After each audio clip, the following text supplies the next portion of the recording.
All right, today we are diving into something that feels like it's pulled straight from science fiction. We're talking about AIs that can learn new skills, not in months or weeks, but pretty much instantly. Now really just stop and think about that for a second. Imagine an AI seeing a brand new problem, a game it's never played, a robot arm it's never used, and it just figures it out, on the fly. That is the incredible promise of the tech we're going to break down today. Okay, so to really get why this is such a mind-blowing leap, you got to look at the old way versus the new way.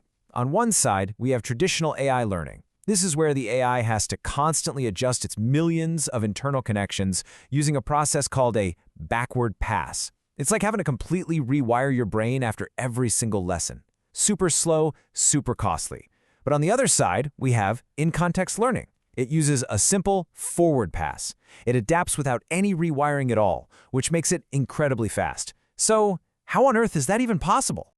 To get it, we first need to really understand the challenge it's solving. So let's take a quick look at the classic method that's powered IA for years. So the key thing to know about classic reinforcement learning, or RL, is that it's all about trial and error. An AI tries something, gets a reward or a penalty, and then uses that feedback to update its own brain, its network parameters. Now this update process, that backward pass we talked about, means sending signals all the way back through the AI's massive neural network to tweak the connections. For today's huge models, that is an enormous amount of work. It takes a ton of time and a ton of power. But now, there's a totally different way of thinking about this, a revolutionary new paradigm, in-context reinforcement learning. We'll call it ICRL for short. And here is the big shift. With ICRL, a pre-trained AI can tackle a totally new task without any of those expensive updates. Instead, it just looks at what it just did, its recent history of actions and results, and uses that context to figure out a better strategy right then and there. It does this in a single forward pass, just running the data through its existing network without changing a thing. And that, right there, is what makes it so unbelievably efficient. Here's a great way to think about it. Traditional RL is like studying a textbook for weeks on end, carefully updating your brain with every new fact. ICRL, on the other hand, is like a genius student who walks into an exam, glances at the first few questions, and instantly figures out the underlying rules they need to ace the whole test.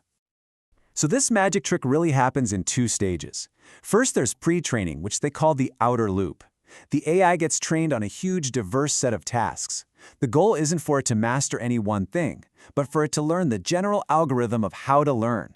Then, when you throw a new unseen task at it, it runs that algorithm in what's called the inner loop, adapting just by looking at what's happening right now. So the big question is, how in the world do you teach an AI how to learn? Well, it turns out researchers have figured out two main ways to create one of these super adaptive AIs. The first way is called supervised pre-training.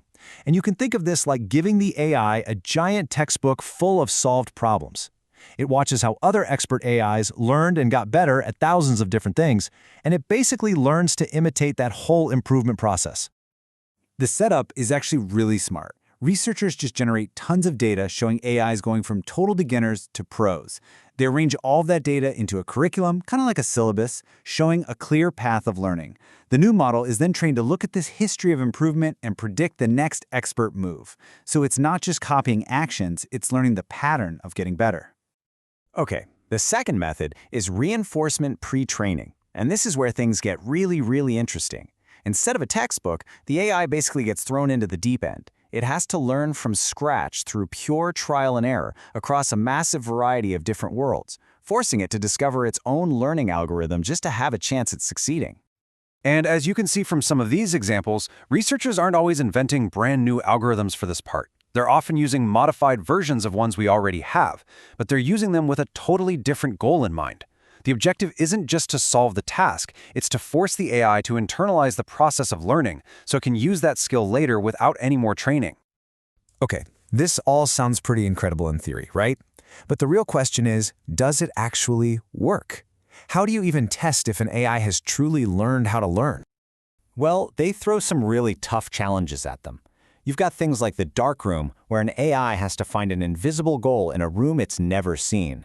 Or DML water maze, where it has to navigate a crazy maze using only the raw pixels from its vision. Or even controlling simulated robots with totally new physics. See, these aren't just tests of skill, they're tests of pure adaptability. Now, I want you to get ready for this next number. Just let it sit there for a second. 300. That's it. A study from 2023 showed that an ICRL agent figured out a complex new puzzle, finding the right key for the right door in a new place in only 300 tries. Now, to put that into perspective, a traditional RL agent would need way more data and time to get to that same point. It's a truly stunning leap in efficiency. So when you see performance like that, it brings us to the future. I mean, where does a technology this powerful go from here? Well, the opportunities are just massive. Imagine multi-agent systems, like in a video game, where an AI could adapt instantly to new teammates or unpredictable opponents. Or think about robotics. ICRL could finally help us close that infamous sim-to-real gap, letting a robot trained in a perfect simulation quickly adapt to the messy, chaotic physics of our world. But it's not without some debate. There's a really important critical view here that asks, is this really learning? The argument goes that, especially with that first method, supervised pre-training, the AI is just being trained to perfectly copy the learning process it was shown. Is it actually understanding anything, or is it just the world's most sophisticated parrot? The counter-argument, though, is pretty compelling, especially for that second training method. With reinforcement pre-training, the AI is never shown how to learn. It's just rewarded for winning. The fact that it independently discovers that the best strategy is to implement its own learning algorithm, well, that suggests the behavior is truly emergent. It wasn't told how to learn, it figured it out all by itself. And this all leaves us with one profound final question. As we watch these AIs learn how to learn on the fly, are we seeing the first real steps towards genuine, adaptive understanding? Or have we just managed to engineer the ultimate form of mimicry? The answer to that question could very well define the entire next chapter of AI.